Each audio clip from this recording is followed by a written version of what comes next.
ಪ್ರಚಲಿತ ಈ ಕಾರ್ಯಕ್ರಮದ ಪ್ರಾಯೋಜಕರು Father Muller's charitable trust, SDM college, Ujire. ನಮಸ್ಕಾರ, ವಿಶೇಷ ಕಾರ್ಯಕ್ರಮಕ್ಕೆ ಸ್ವಾಗತ. ನಾನು ತಾರನಾಥ್ ಗಟ್ಟಿ ಕಾಪಿಕಾಡ್. ಕೇಂದ್ರ ಬಜೆಟ್ ಬಗ್ಗೆ ಇವತ್ತಿನ ನಮ್ಮ ಸರಣಿಯ ಎರಡನೇ ಮಾತುಕತೆ ಇದು.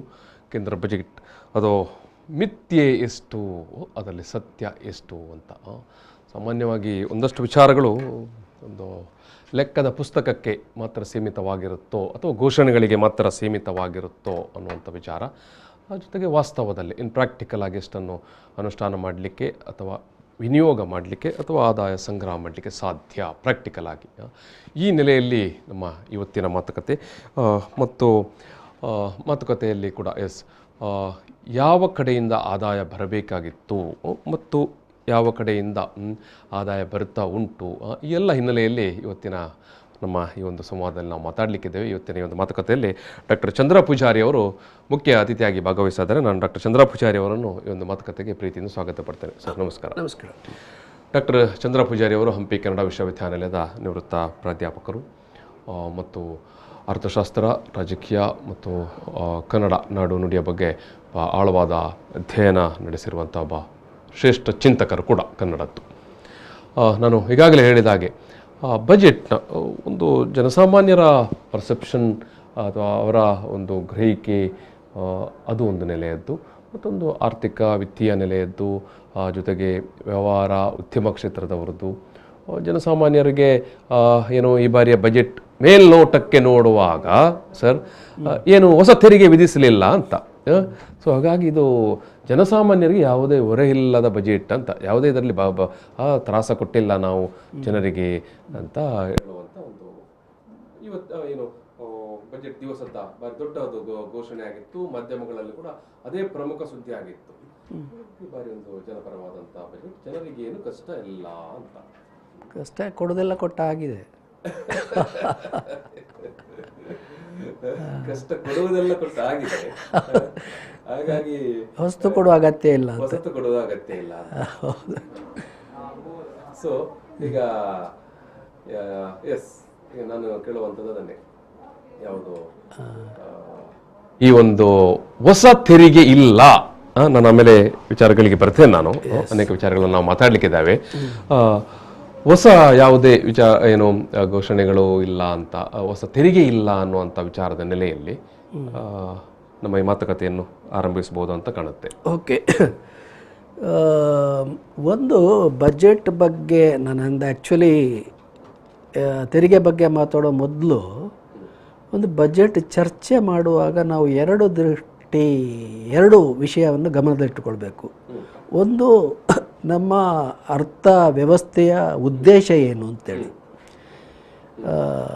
ಅರ್ಥವ್ಯವಸ್ಥೆಯ ಉದ್ದೇಶ ಒಂದು ವೇಳೆ ಜನರ ಬದುಕು ಸುಧಾರಿಸುವುದಾದರೆ ಆಗ ಬಜೆಟಿನ ಆದ್ಯತೆಗಳೇ ಬೇರೆ ಆಗ್ತದೆ. ಅಂದರೆ ಎಲ್ಲಿಂದ ಆದಾಯ ಬರಬೇಕು ಮತ್ತು ಎಲ್ಲಿ ಅದನ್ನು ಖರ್ಚು ಮಾಡಬೇಕು ಅಂತ ಹೇಳುವ ಸರ್ಕಾರದ ತೀರ್ಮಾನವೇ ಬೇರೆ ಆಗ್ತದೆ.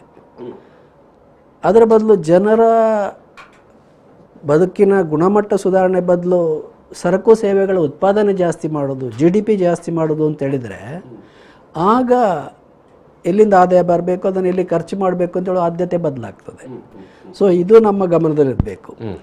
ಎರಡನೇದ್ದು, ಬಜೆಟ್ ಬಗ್ಗೆ ಚರ್ಚೆ ಮಾಡ್ತಾರಲ್ಲ, ಈಗ ನಾನು ಬಂದು ಇಲ್ಲಿ ಮಾತಾಡ್ತೇನೆ, ನನ್ನ ಕ್ಲಾಸ್ ಇಂಟ್ರೆಸ್ಟ್ ಏನು, ಕ್ಲಾಸ್ ಇಂಟ್ರೆಸ್ಟ್ ಏನು, ಈಗ ಎಸ್ ನಾನೊಬ್ಬ ಬಿಸ್ನೆಸ್ನವನ, ಅಗ್ರಿಕಲ್ಚರಿಸ್ಟ್ ಅಥವಾ ಶ್ರೀಮಂತನ, ಮಧ್ಯಮ ವರ್ಗಕ್ಕೆ ಸೇರಿದವನ, ಬಡವರು ಬಂದು ಯಾರು ಇಲ್ಲಿ ಚರ್ಚೆ ಮಾಡೋದಿಲ್ಲ. ಖಂಡಿತ ಅನುಕೂಲಸ್ಥರೇ ಬರೋದು. ಒಂದು ವೇಳೆ ಮಧ್ಯಮ ವರ್ಗದವರು ಬಂದರೂ ಅವರು ಡಿವೈಡ್ ಆಗಿರ್ತಾರೆ. ಬಹುತೇಕ ಸಂದರ್ಭದಲ್ಲಿ ಅನುಕೂಲಸ್ಥರ ಪರ ಮಾತಾಡಲಿಕ್ಕೆ ಇರ್ತಾರೆ. ಅವರು ಯಾವುದೋ ಒಂದು ಪಾರ್ಟಿಯ ಪ್ರೊಪಗಾಂಡ ಮಾಡೋರು ಅಥವಾ ಬೆಂಬಲಿಗ, ಐಡಿಯಾಲಜಿಕಲಿ ಕಮಿಟೆಡ್ ಆದವರು ಇರ್ತಾರೆ. ಸೊ ಯಾರೂ ಬಂದು ಇಲ್ಲಿ ನಿರ್ಲಿಪ್ತವಾಗಿ ಮಾತಾಡೋದಿಲ್ಲ, ಅವ್ರಿಗೊಂದು ಕ್ಲಾಸ್ ಇಂಟ್ರೆಸ್ಟ್ ಇರ್ತದೆ. ಸೊ ನನಗೂ ಇದೆ, ನನ್ನ ಕ್ಲಾಸ್ ಇಂಟ್ರೆಸ್ಟ್, ನನ್ನ ಅಭಿವೃದ್ಧಿ ಆದ ಕಲ್ಪನೆ ಏನು ಅಂತ ಹೇಳಿದರೆ, ಇಡೀ ನಮ್ಮ ಎಲ್ಲ ಸರಕು ಸೇವೆಗಳ ಉತ್ಪಾದನೆ ಅಲ್ಟಿಮೇಟ್ ಉದ್ದೇಶ ಜನರ ಬದುಕು ಸುಧಾರಣೆ ಆಗಬೇಕು. ಸೊ ಅದು ಆ ದೃಷ್ಟಿಯಿಂದ ನಾನು ಬಜೆಟ್ ಅನ್ನು ವಿಶ್ಲೇಷಣೆ ಮಾಡ್ತೇನೆ. ಬದುಕು ಸುಧಾರಣೆ ಆಗಬೇಕು, ಸುಧಾರಣೆ ಆ ದೃಷ್ಟಿಯಲ್ಲಿ ಕಲ್ಯಾಣ ರಾಷ್ಟ್ರ ಅಂತ ಹೇಳೋ ಸಂದರ್ಭದಲ್ಲಿ ಹೌದು, ಜನರ ಬದುಕಿನ ಗುಣಮಟ್ಟ ಸುಧಾರಣೆ ಆಗಬೇಕು. ಹಾಗಾಗಿ ಎರಡನೇದು ನಾನೊಬ್ಬ ಮಧ್ಯಮ ವರ್ಗಕ್ಕೆ ಸೇರಿದ್ರು ಮಧ್ಯಮ ವರ್ಗದ ದೃಷ್ಟಿಯಿಂದ ಆಲೋಚನೆ ಮಾಡಿದರೆ ಇದರಲ್ಲಿ ದೊಡ್ಡ ಹೊಡೆತ ಇಲ್ಲದಿದ್ದರೂ ದೊಡ್ಡ ಲಾಭನೂ ಇಲ್ಲ ಇದರಲ್ಲಿ, ಈ ಬಗ್ಗೆ ಲಾಭನೂ ಇಲ್ಲ. ಸೊ ನಾನು ಆ ವರ್ಗಾಸಕ್ತಿಯನ್ನು ಬದಿಗಿಟ್ಟು ಜನರ ದೃಷ್ಟಿಯಿಂದ ವಿಮರ್ಶನೆ ಮಾಡ್ತಿದ್ರೆ, ನೋಡಿ ನಮ್ಮ ಪ್ರತಿ 100 ರೂಪಾಯಲ್ಲಿ ಅಥವಾ 1 ರೂಪಾಯಲ್ಲಿ ತೆರಿಗೆ ಎಲ್ಲಿಂದ ಬರ್ತದೆ ಅಂತ ಹೇಳಿದರೆ 58%, ಪ್ರತಿ 100 ರೂಪಾಯಲ್ಲಿ 58 ರೂಪಾಯಿ ಡೈರೆಕ್ಟ್ ಮತ್ತು ಇಂಡೈರೆಕ್ಟ್ ಟ್ಯಾಕ್ಸಿನಿಂದ ಬರ್ತದೆ. ಓಕೆ, ನೇರ ಮತ್ತು ಪರೋಕ್ಷವಾದಂಥ ತೆರಿಗೆ ಮೂಲಕ ಬರುತ್ತೆ. 35 ರೂಪಾಯಿ ಸಾಲದಿಂದ ಬರ್ತದೆ. 35 ರೂಪಾಯಿ ಸಾಲದಿಂದ ಬರ್ತದೆ. ಮತ್ತೊಂದು 5 ರೂಪಾಯಿಯಷ್ಟು ನಾವು ಡಿಸ್ಇನ್ವೆಸ್ಟ್ಮೆಂಟ್ ಮಾಡ್ತೇವಲ್ಲ, ಈ ಪಬ್ಲಿಕ್ ಸೆಕ್ಟರ್ ಇಂಡಸ್ಟ್ರಿ ಅದನ್ನೆಲ್ಲ ಮಾಡ್ತೇವಲ್ಲ, ಅದರಿಂದ ಬರ್ತದೆ. ಮತ್ತೊಂದು 2% ಅಷ್ಟು ನಾನ್ ಡೆಟ್ ಕ್ಯಾಪಿಟಲ್ ರಿಸಿಟ್ ಅಂತ ಬರ್ತದೆ. ಈಗ ಪ್ರತಿ 100 ರೂಪಾಯಲ್ಲಿ 58% ಡೈರೆಕ್ಟ್ ಅಂಡ್ ಇಂಡೈರೆಕ್ಟ್ ಟ್ಯಾಕ್ಸು, 35 ರೂಪಾಯಿ ಸಾಲ, 7 ರೂಪಾಯಿಗಳು ಹೀಗೆ ಡಿಸ್ಇನ್ವೆಸ್ಟ್ಮೆಂಟ್ ಮತ್ತೆ ಕ್ಯಾಪಿಟಲ್ ರಿಸಿಟ್ಗಳು. ಸೊ ಹೀಗೆ ಒಟ್ಟು 100 ರೂಪಾಯಿ ಆಗ್ತದೆ ಇದು ನಮ್ಮ ಆದಾಯ. ಬಟ್ ಇಲ್ಲಿ ನಾನು ಹೇಳಿದ ಡೈರೆಕ್ಟ್ ಮತ್ತೆ ಇಂಡೈರೆಕ್ಟ್ ಟ್ಯಾಕ್ಸ್ ಅಲ್ಲಿ ನೋಡಿ, ಡೈರೆಕ್ಟ್ ಟ್ಯಾಕ್ಸ್ ಅನ್ನು ಅನುಕೂಲಸ್ಥರು ಕಟ್ಟುದು. ಡೈರೆಕ್ಟ್ ಟ್ಯಾಕ್ಸ್ ಅನ್ನು ಅನುಕೂಲಸ್ಥರು ಕಟ್ಟುವಂತದ್ದು. ಒಂದು ಕಾರ್ಪೊರೇಟ್ ಟ್ಯಾಕ್ಸ್ ಮತ್ತೊಂದು income tax. So corporate tax corporate profit ಮೇಲೆ ಕಟ್ತಾ ಇದ್ದಾರೆ. ಇನ್ಕಮ್ ಟ್ಯಾಕ್ಸ್ ಯಾರಿಗೆ ಆದಾಯ ಇದೆ, 5 ಲಕ್ಷಕ್ಕಿಂತ ಮೇಲಿನ ಆದಾಯ ಇರುವವರು ಕಟ್ತಾರೆ, 30% ಟ್ಯಾಕ್ಸ್ ಇದೆ. ಸೊ ಹೀಗಾಗಿ ಡೈರೆಕ್ಟ್ ಟ್ಯಾಕ್ಸ್ ಅಲ್ಲಿ 2 ಇದೆ. ಸೊ ಕಾರ್ಪೊರೇಟಿನಿಂದ 15% ಬರ್ತಾ ಇದೆ ಡೈರೆಕ್ಟ್ ಟ್ಯಾಕ್ಸ್, ಇಂಡಿವಿಜುವಲಿನಿಂದ 15% ಬರ್ತಾ ಇದೆ. ನೀವು ಆಲೋಚನೆ ಮಾಡಬೇಕು, ಇಂಡಿವಿಜುವಲ್ ಮತ್ತು ಕಾರ್ಪೊರೇಟ್ ಇಂದ ಸಮ ಟ್ಯಾಕ್ಸ್ ಕಾಂಟ್ರಿಬ್ಯೂಷನ್ ಇದೆ. ಇದು ಅಂದ್ರೆ ಒಟ್ಟು 30% ಡೈರೆಕ್ಟ್ ಟ್ಯಾಕ್ಸ್ ಹಿಡಿಯುವ. ಇನ್ನು ಉಳಿದದ್ದೆಲ್ಲ ನೇರವಾಗಿ ಪರೋಕ್ಷವಾಗಿ ಇಂಡೈರೆಕ್ಟೇ. GST 16% ಇದೆ, ಸೆಂಟ್ರಲ್ ಎಕ್ಸೈಸ್ 7% ಬರ್ತಾ ಇದೆ, ಸೆಂಟ್ರಲ್ ಕಸ್ಟಮ್ ಇಂದ 5% ಬರ್ತಾ ಇದೆ. ಸೊ ಅದನ್ನು ಮೂರನ್ನು ಸೇರಿಸಿದರೆ 28% ಆಯ್ತು. ಅದಕ್ಕೆ 35% ಸಾಲ ಸೇರಿಸಿ ಎಷ್ಟಾಯ್ತು? 63% ಆಯ್ತು. ಅದು ಸಾಲ ಕೂಡ ನಾಳೆ ಕಟ್ಟುದು ಇದೇ ತೆರಿಗೆ ದುಡ್ಡಿನಿಂದ. ಅರ್ಥ ಆಯ್ತಾ? ಸೊ ಸಾಲ ಒಂಥರ ಇಂಡೈರೆಕ್ಟ್ ಟ್ಯಾಕ್ಸ್, ಬ್ಲಾಂಕೆಟ್ ಟ್ಯಾಕ್ಸ್. ಅದು ಬಡವ ಶ್ರೀಮಂತ ಎಲ್ಲರ ತಲೆ ಮೇಲೆ. ನಮ್ಮಲ್ಲಿ ಬಡವರ ಸಂಖ್ಯೆ ಜಾಸ್ತಿ ಇರೋದ್ರಿಂದ ಅವರೇ ಸಾಲ ಜಾಸ್ತಿ ಕಟ್ಟುವವರು. ಸೊ ಅದಕ್ಕೆ ನಾನು ಇಂಡೈರೆಕ್ಟ್ ಟ್ಯಾಕ್ಸ್ ಅನ್ನು ಕೂಡ ಬಡವರ ತೆರಿಗೆ ಅಂತ ಹೇಳುದು. ಸೊ ಹಾಗಾಗಿ ನಮ್ಮಲ್ಲಿ ಬಡವರಿ 63%, ಪ್ರತಿ 100 ರೂಪಾಯಲ್ಲಿ 63% ಈ ನಮ್ಮ ಅಭಿವೃದ್ಧಿಗೆ ಬಡವರು ಕಾಂಟ್ರಿಬ್ಯೂಟ್ ಮಾಡ್ತಾ ಇದ್ದಾರೆ. 63% ಅಭಿವೃದ್ಧಿಗಾಗಿ ಈ ರೀತಿಯ ತೆರಿಗೆ ಸ್ವರೂಪದಲ್ಲಿ ಬಡವರು 63% ಕಾಂಟ್ರಿಬ್ಯೂಟ್ ಮಾಡ್ತಾ ಇದ್ದಾರೆ. ಅವರ ಕೊಡುಗೆ ಅಷ್ಟು ದೊಡ್ಡದಿದೆ. ಇನ್ನೂ ನೀವು ಆಲೋಚನೆ ಮಾಡಿದರೆ, ಇನ್ನೂ ನಿಖರವಾಗಿ ಮಾತಾಡ್ತಿದ್ದಾರೆ, 15% ಇಂಡಿವಿಜುವಲ್ ಟ್ಯಾಕ್ಸ್ ಇದೆಲ್ಲ, ಅದನ್ನು ಸೇರಿಸಿದ್ರೆ 85% ಕೂಡ ಜನಸಾಮಾನ್ಯರಿಂದಲೇ ಬರ್ತಾ ಇದೆ. ಕಾರ್ಪೊರೇಟ್ ಟ್ಯಾಕ್ಸ್ ಇರೋದು 15% ಮಾತ್ರ. ಅಂದ್ರೆ ಸರ್ಕಾರ ಖರ್ಚು ಮಾಡುವಾಗ ಅತಿ ಹೆಚ್ಚು ಯಾರನ್ನು ಗಮನದಲ್ಲಿಟ್ಟುಕೊಳ್ತಾ ಇದೆ, ಮತ್ತೆ ಅತಿ ಹೆಚ್ಚು ಆದಾಯವನ್ನು ಯಾರಿಂದ ಕಲೆಕ್ಟ್ ಮಾಡ್ತಾ ಇದೆ. ಇದು ಬಹುತೇಕ ಚರ್ಚೆಯಲ್ಲಿ ಬರುವುದೇ ಇಲ್ಲ, ಡಿಬೇಟ್. ಎಲ್ಲಿಂದ ಆದಾಯ ಬರ್ತಾ ಇದೆ, ಯಾರನ್ನು ಹೆಚ್ಚು ಫೋಕಸ್, ಯಾರನ್ನು ಹೆಚ್ಚು ಕಾಂಟ್ರಿಬ್ಯೂಟ್ ಕಾನ್ಸಂಟ್ರೇಟ್ ಮಾಡಿರ್ತಾರೆ ಅನ್ನೋದು ಅಂದ್ರೆ ಫೋಕಸ್ ಆಗುದಿಲ್ಲ. ಅಂದ್ರೆ ಎಲ್ಲಿಂದ ಆದಾಯ ಬರ್ತದೆ ಅಂತ ಹೇಳಿದ್ರ ಮೇಲೆ ಫೋಕಸ್. ಅವ್ರಿಗೆ ಏನ್ ಕೊಟ್ರು ಅಂತ ಹೇಳೋದು ಬಾರಿ ಫೋಕಸ್ ಆಗ್ತಾರೆ. ರೈತರಿಗೆ ಅಷ್ಟು ಕೊಟ್ರು, ಅಗ್ರಿಕಲ್ಚರ್ ಇಷ್ಟು ಕೊಟ್ರು, ಅದು ಕೊಟ್ರು, ಅದೆಲ್ಲ ಮಾತಾಡ್ತಾರೆ ಕೊಟ್ರೆ. ಬಟ್ ಅಲ್ಲಿಂದ ಇಷ್ಟು ದುಡ್ಡು ಬರ್ತದೆ ಅಂತ ಮಾತಾಡುದಿಲ್ಲ ಮೀಡಿಯಾದಲ್ಲಿ. 63% ನಾನು ನಿಖರವಾಗಿ ಹೇಳ್ತಿದ್ರೆ, ಸ್ಥೂಲವಾಗಿ ಹೇಳ್ತಿದ್ರೆ 85% ಕೂಡ ಅಲ್ಲಿಂದಲೇ ಅಂದ್ರೆ ಬರುವಂಥದ್ದು. ಸೊ ಈಗ ನಾವು ಆಲೋಚನೆ ಮಾಡಬೇಕಾದ್ದು ಇದು ಯಾಕೆ, ಅದಕ್ಕೆ ನಾನು ಹೇಳಿದೆ ಹೊಸ ತೆರಿಗೆ ಹಾಕುದಲ್ಲ, ಈಗಾಗಲೇ ಹಾಕಿದ ತೆರಿಗೆಯ ಹೊರೆಯನ್ನು ಇವರಿಗೆ ಹೊರಲಿಕ್ಕೆ ಸಾಧ್ಯ ಆಗ್ತಾ ಇಲ್ಲ. ನಿಮಗೆ ನಾನು ಕೆಲವು ಅಂಕಿಅಂಶ ಕೊಡ್ತಾ ಇದ್ದೇನೆ, ಇದು ನಮ್ಮ ಸ್ವಂತ ಜೋಬಿನಿಂದ ಕೊಡುವಂಥದ್ದಲ್ಲ, ಖಂಡಿತ ಭಾರಿ ಅಕ್ಯುರೇಟ್ ಸೋರ್ಸ್ಗಳು. ಒಂದು IC 360 ಡಿಗ್ರಿ ಸರ್ವೆ ಅಂತ ಒಂದು ಸರ್ವೆ ಇದೆ, ಇಂಡಿಯಾದ್ದೇ ಇದು. ಸೊ ಅವರ ಪ್ರಕಾರ ನಮ್ಮ 2 ವರ್ಷದ ಪೆಂಡಮಿಕ್ ಇತ್ತಲ್ಲ, 2020-21, 3ನೇ ಅಲೆ ಈಗಲೂ ನಡೀತಾ ಇದೆ. ಈ 2 ವರ್ಷದಲ್ಲಿ ಶ್ರೀಮಂತರ ಆದಾಯ 39% ಇನ್ಕ್ರೀಸ್ ಆಗಿದೆ. 39% ಶ್ರೀಮಂತರದ್ದು. ಮಧ್ಯಮ ವರ್ಗದ 2% ಡಿಕ್ರೀಸ್ ಆಗಿದೆ. ಬಡವರದ್ದು 32% ಡಿಕ್ರೀಸ್ ಆಗಿದೆ. ಎರಡರಷ್ಟು ಕಡಿಮೆ ಆಗಿದೆ. ಕಡಿಮೆ ಆಗಿದೆ, ಇಳಿಕೆ ಆಗಿದೆ. ಮಧ್ಯಮ ವರ್ಗದ 2% ಇಳಿಕೆ ಆಗಿದೆ.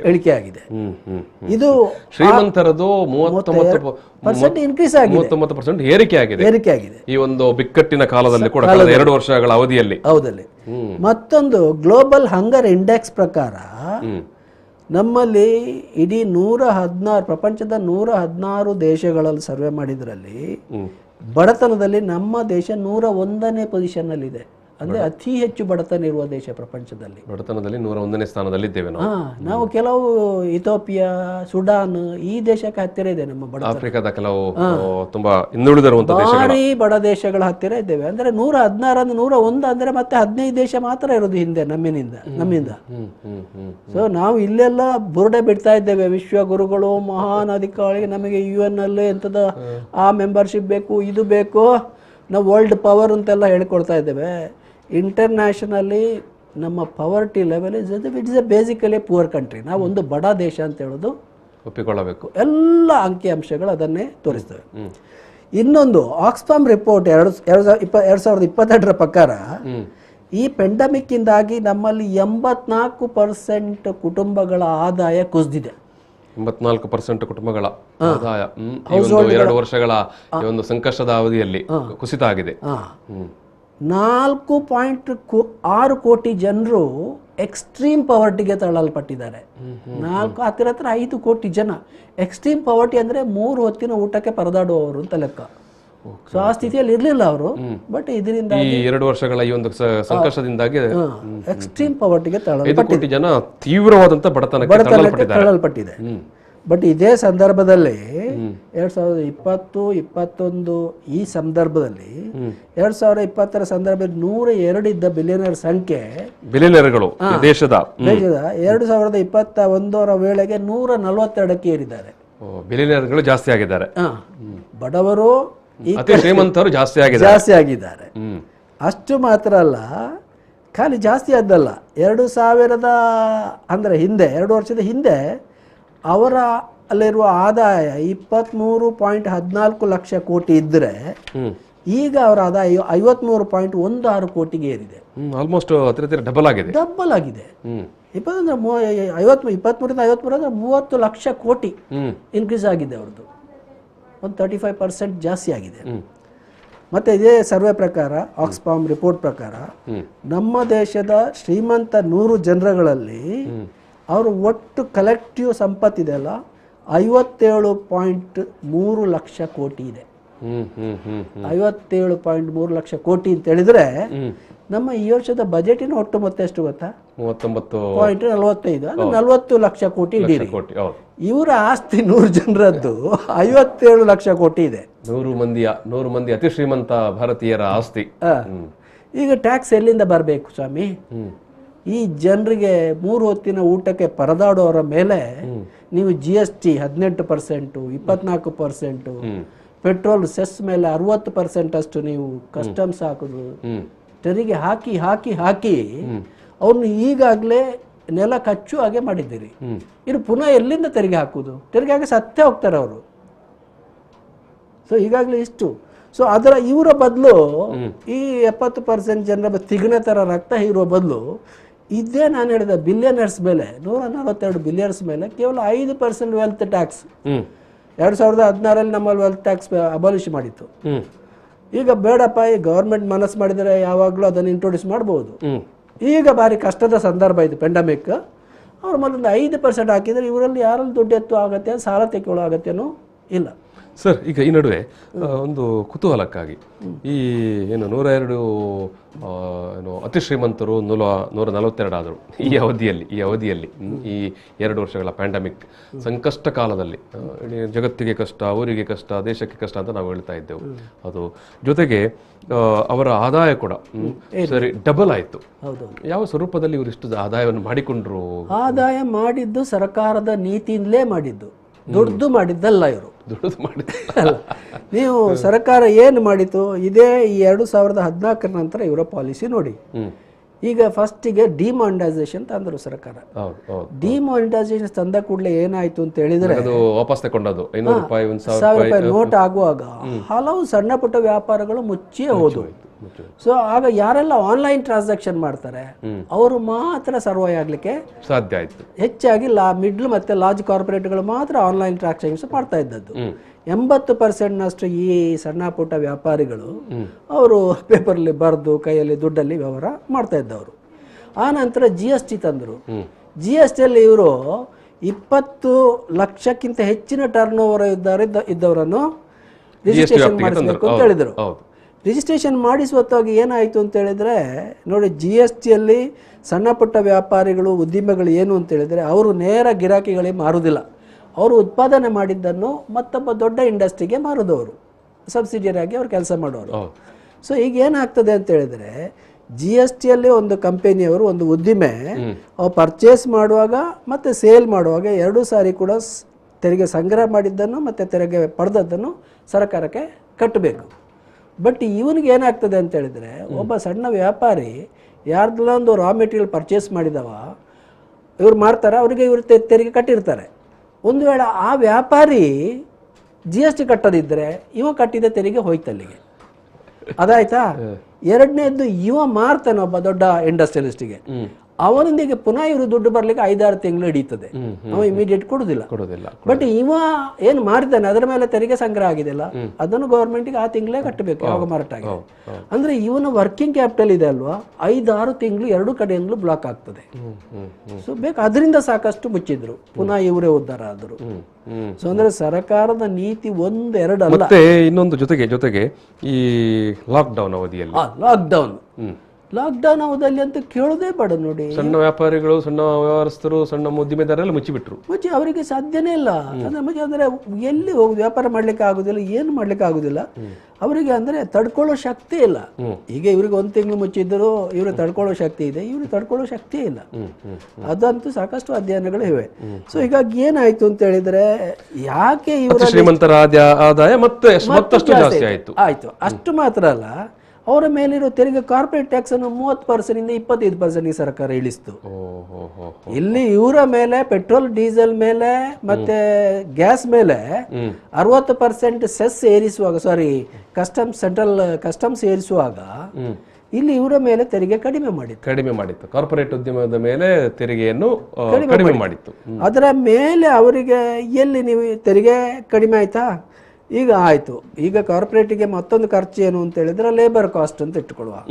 ಲೇಬರ್ ಕಾಸ್ಟ್ ಅಂತ ಹೇಳಿದ್ರೆ ಈಗ ಲೇಬರ್ ಒಂದು ಸ್ಟ್ರೈಕ್ ಮಾಡಲಿಕ್ಕೆ ಗೊತ್ತಿಲ್ಲ ಅಲ್ವ, ಆ ಲೆವೆಲ್ಗೆ ತಂದು ಕಂಪ್ಲೀಟ್ ಅನಾರ್ಗನೈಸ್ಡ್ ಲೇಬರ್ 93% ಇದ್ದಾರೆ.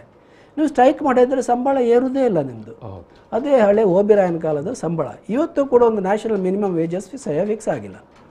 ಸೊ ಜೊತೆಗೆ ಇವತ್ತಿನ ಬಹುತೇಕ ಕಾರ್ಮಿಕ ಕಾನೂನುಗಳು ಕೂಡ ಅದು ಏನು ಉದ್ಯಮಿಗಳ ಪರವಾಗಿ ಎಲ್ಲಿವರೆಗಿದೆ ಅಂತ ಹೇಳಿದ್ರೆ, ಉದ್ಯಮಿ ಸರ್ಟಿಫೈ ಮಾಡಿದರೆ ಸಾಕು, ನಾನು ಲೇಬರ್ ಲಾ ಫಾಲೋ ಮಾಡ್ತಾ ಇದ್ದೇನೆ ಅಂತೇಳಿ, ಅವನೇ ಸ್ವಂತ ಏನು ಗವರ್ಮೆಂಟ್ ಬಂದು ಕೇಳೋ ಅಗತ್ಯ ಇಲ್ಲ ಅಂತೇಳಿ. ಸೊ ಆ ರೀತಿಯಲ್ಲಿ ಇಲ್ಲಿ ಸಂಪತ್ತು ಎಲ್ಲಿ ಕೂಡ ಈ ಬಡವರಿಗೆ ಬರುವ ರೂಪದಲ್ಲಿ ಇಲ್ಲ, ಎಲ್ಲವೂ ಕ್ರೋಢೀಕರಣಗಳು. ಅದಕ್ಕೋಸ್ಕರ ಜಾಸ್ತಿ ಇನ್ನು ಅವರಿಗೆ ನೇರವಾಗಿ ಭೂಮಿ ಕೊಡೋದು, ಪ್ರಾಕೃತಿಕ ಸಂಪನ್ಮೂಲ ಕೊಡೋದು, ಕಡಿಮೆ ಬಡ್ಡಿಗೆ ಸಾಲ ಕೊಡೋದು, ನಾನ್ ಪರ್ಫಾರ್ಮಿಂಗ್ ಎಸೆಟ್ಸ್. ನಮ್ಮ ಬ್ಯಾಂಕಲ್ಲಿ ಇರುವ 10% ಅಷ್ಟು ನಮ್ಮ ಡಿಪಾಸಿಟ್ಗಳನ್ನು ಇವರು ಸಾಲ ತೆಗೆದು ಬ್ಯಾಡ್ ಡೆಟ್ ಆಗಿ ಕನ್ವರ್ಟ್ ಮಾಡಿದ್ದಾರೆ. ಈಗ ಹಾಗೆ ಅಂತೇಳಿ ಅವರೇನು ದಿವಾಳಿ ಘೋಷಣೆ ಮಾಡಲಿಲ್ಲ. ಅವರು ಒಂದೊಂದು ಕಂಪನಿಯನ್ನು ಕೂಡ ಯಾವುದೆಲ್ಲ ನಾನ್ ಪರ್ಫಾರ್ಮಿಂಗ್ ಅಸೆಟ್ಸ್ ಮತ್ತು ಬ್ಯಾಡ್ ಡೆಟ್ ಅಂತ ಆದ್ದನ್ನು ಇನ್ಸಾಲ್ವೆನ್ಸಿ ಹೋಗುವಾಗ ಅವನಿಂದ 50,000 ಕೋಟಿ ಸಾಲ ಬರಬೇಕು ಅಂತಿದ್ರು, ಅದನ್ನು 20,000ಕ್ಕೆ 15,000ಕ್ಕೆ ಸೆಟ್ಲ್ ಮಾಡಿ 35,000 ಕಿತ್ಕೊಂಡು ಹೋಯ್ತು. ಯಾಕೆ ಅವರು ದುಡ್ಡು ಮಾಡಿದ್ದಲ್ಲ, ಸರ್ಕಾರದ ನೀತಿ, ಜನರಿಗೆ ವಂಚನೆ. ಹಾಗಾಗಿ ನೀವು ಹೇಳಿದಲ್ಲ, ಈ ಸರ್ಕಾರವನ್ನು ಒಂದು ಮೆಚ್ಚಬೇಕು ಏನು ಅಂತ ಹೇಳಿದ್ರೆ, ಇವರು ನಾಟಕ ಮಾಡುದಿಲ್ಲ. ನೇರ ನಾವು ಶ್ರೀಮಂತರ ಪರ ಅಂತ ಹೇಳ್ತಾರೆ, ಅದನ್ನೇ ಮಾಡ್ತಾರೆ. ಹಾಗಾಗಿ ಬಡವರ ಪರ ಅಂತ ಎಲ್ಲಿಯೂ ನಾಟಕ ಇಲ್ಲ ಇವ್ರದ್ದು. ಸುಮ್ಮನೆ ಕೆಲವು ಗ್ಯಾಸ್ ಕೊಡ್ತೇವೆ, ಮನೆ ಕೊಡ್ತೇವೆ ಅಂತೆಲ್ಲ ಏನೋ ಮಾಡ್ತಾರೆ, ಅದೆಲ್ಲ ಗೊತ್ತಿದೆ, ಅದ ಸರಿಯಲ್ಲ ಅಂತ. ಸೊ ಹೀಗೆ ತೆರಿಗೆ ಎಲ್ಲಿಂದ ಬರ್ಬೇಕಿತ್ತು ಅಲ್ಲಿಂದ ಬರ್ತಾ ಇಲ್ಲ. ಎಲ್ಲಿಂದ ಬರಬಾರ್ದೋ ಅಲ್ಲಿಂದ ಮುಕ್ಕಾಲು ಭಾಗ ತೆರಿಗೆ ಬರ್ತಾ ಇದೆ. ಅದರ ಮೇಲೆ ಇಡೀ ಮೀಡಿಯಾಗಳು ಮಾತಾಡೋದೇನು ಅಂತ ಹೇಳಿದ್ರೆ, ಜನರಿಗೆ ಅಷ್ಟು ಕೊಟ್ರು ಇಷ್ಟು ಕೊಟ್ರು ಅಂದ್ರೆ ಯಾರೋ ಸ್ವಂತ ಅವ್ರದ್ದೇ ಮನೆಯಿಂದ ತಂದು ಪೊಲಿಟಿಷಿಯನ್ ಕೊಟ್ಟ ಹಾಗೆ. ಇದು ಹಾಗಲ್ಲ ಸ್ವಾಮಿ. ಜನರು ಇವತ್ತೇನೆಲ್ಲ ಪಡಿತಾರ ಅದು ಕೊಟ್ಟ ಅರ್ಧ ಕೂಡ ಅವರಿಗೆ ಪುನಃ ಬರ್ತಾ ಇಲ್ಲ. ಎಸ್ ಸರ್, ಈಗ ನಾವು ಮುಂದೆ ಹೂಡಿಕೆ ವಿಚಾರಕ್ಕೆ ಬರೋದಾದ್ರೆ. ಹೌದು, ಹೂಡಿಕೆ ವಿಚಾರಕ್ಕೆ ಬರ್ತಿದ್ರೆ ನಾನೊಂದು ಪ್ರತಿ 100 ರೂಪಾಯಲ್ಲಿ ಎಷ್ಟು ಪರ್ಸೆಂಟೇಜ್ ಎಲ್ಲಿ ಹೋಗ್ತದೆ ಅಂತ ಹೇಳ್ತೇನೆ, ಮತ್ತೆ ಅದನ್ನು ಬಿಡಿಸಿ ಕೂಡ ಹೇಳ್ತೇನೆ. ಪ್ರತಿ 100 ರೂಪಾಯಲ್ಲಿ ಇನ್ವೆಸ್ಟ್ಮೆಂಟ್ ಅಂದ್ರೆ ಖರ್ಚು ಹೇಗಾಗ್ತದೆ, ಇನ್ವೆಸ್ಟ್ಮೆಂಟ್ ಕೆಲವು ನಮ್ಮ ರೆವಿನ್ಯೂ ಖರ್ಚುಗಳು ಇರ್ತವೆ. ಹೆಚ್ಚಾಗಿ ನಮ್ಮ ಪ್ರತಿ 100 ರೂಪಾಯಲ್ಲಿ 70-80 ರೂಪಾಯಿ ಕೂಡ ರೆವಿನ್ಯೂ ಖರ್ಚುಗಳು, ಅಂದ್ರೆ ಮೇಂಟೆನೆನ್ಸ್, ಸ್ಯಾಲರಿ, ಸಂಬಳ ಇಂಥದ್ದೆಲ್ಲ. 10-20 ರೂಪಾಯಿ ಕೂಡ ಕ್ಯಾಪಿಟಲ್ ಇನ್ವೆಸ್ಟ್ಮೆಂಟ್ ಸಿಗುವುದಿಲ್ಲ. ಸೊ ನೀವು ಎಷ್ಟು ಬಂಡವಾಳ ಜಾಸ್ತಿ ಇನ್ವೆಸ್ಟ್ ಮಾಡ್ತೀರಾ ಅಷ್ಟು ದೇಶಕ್ಕೆ ಒಳ್ಳೆಯದು, ಒಂದು ಕುಟುಂಬಕ್ಕೂ ಒಳ್ಳೆಯದು. ನೋಡಿ, 20% ನಾವು ಬಡ್ಡಿ ಕಟ್ತಾ ಇದ್ದೇವೆ ಸಾಲದ ಮೇಲೆ. ಯಾವ ಸಾಲ ಸರ್? ಸಾಲ ಅದೇ ನಾನು ಹೇಳಿದಲ್ಲ ನಿಮಗೆ, ನಮ್ಮ ಒಟ್ಟು ಬಜೆಟ್ ಮೊತ್ತ 39.45 ಲಕ್ಷ ಕೋಟಿ. ಅದರಲ್ಲಿ ತೆರಿಗೆಯಿಂದ ಬರೋದು 22.84 ಲಕ್ಷ ಕೋಟಿ ಮಾತ್ರ. 16.6 ಲಕ್ಷ ಕೋಟಿ ಸಾಲ. ಸರ್ಕಾರ ಸಾಲ ಮಾರ್ಕೆಟಿನಿಂದ ತಗೊಳ್ಳೋದು. ಹೇಗೆ ತಗೊಳ್ಳೋದು ಅಂತ ಹೇಳಿದ್ರೆ, ಗೋಲ್ಡ್ ಬಾಂಡ್ ಅಂತ ಇಶ್ಯೂ ಮಾಡ್ತದೆ. 6 ವರ್ಷ 7 ವರ್ಷ ಹೀಗೆಲ್ಲ. ಅದಕ್ಕೆ 2.5% ಬಡ್ಡಿ ಇದೆ. ಇನ್ಫ್ರಾಸ್ಟ್ರಕ್ಚರ್ ಅಂತ ಬಾಂಡ್ ಇಶ್ಯೂ ಮಾಡ್ತದೆ, ಅದರ ಮೇಲೆ 7-8% ಬಡ್ಡಿ ಇದೆ. ಹೀಗೆ ಸರ್ಕಾರ ತುಂಬಾ ಬಾಂಡ್ಗಳನ್ನು ಇಶ್ಯೂ ಮಾಡಿ ಸಾಲ ತೆಕ್ಕೊಳ್ತದೆ ಮಾರ್ಕೆಟ್ ಅಲ್ಲಿ, ಅದರ ಮೇಲೆ ಬಡ್ಡಿ ಕೊಡಬೇಕು. ಸೊ ಅಂತ ಬಡ್ಡಿ ವರ್ಷಕ್ಕೆ 20% ಕಟ್ಟಬೇಕು ಪ್ರತಿ 100 ರೂಪಾಯಲ್ಲಿ. 20% ಬಡ್ಡಿಗೆ ಪಾವತಿ ಮಾಡಬೇಕು. ನಂತರ ಈ ಸೆಂಟ್ರಲ್ ಟ್ಯಾಕ್ಸ್ ಅಲ್ಲಿ ಮತ್ತೆ ಡ್ಯೂಟೀಸ್ ಇದೆಲ್ಲ, ಕಸ್ಟಮ್ಸ್ ಡ್ಯೂಟಿ, ಅದರಲ್ಲೆಲ್ಲ ಒಂದು 17% ಪಾಲು ರಾಜ್ಯಗಳಿವೆ, ಅದು ಕೊಡಬೇಕು. ಡಿಫೆನ್ಸಿಗೆ 8% ಹೋಗ್ತದೆ.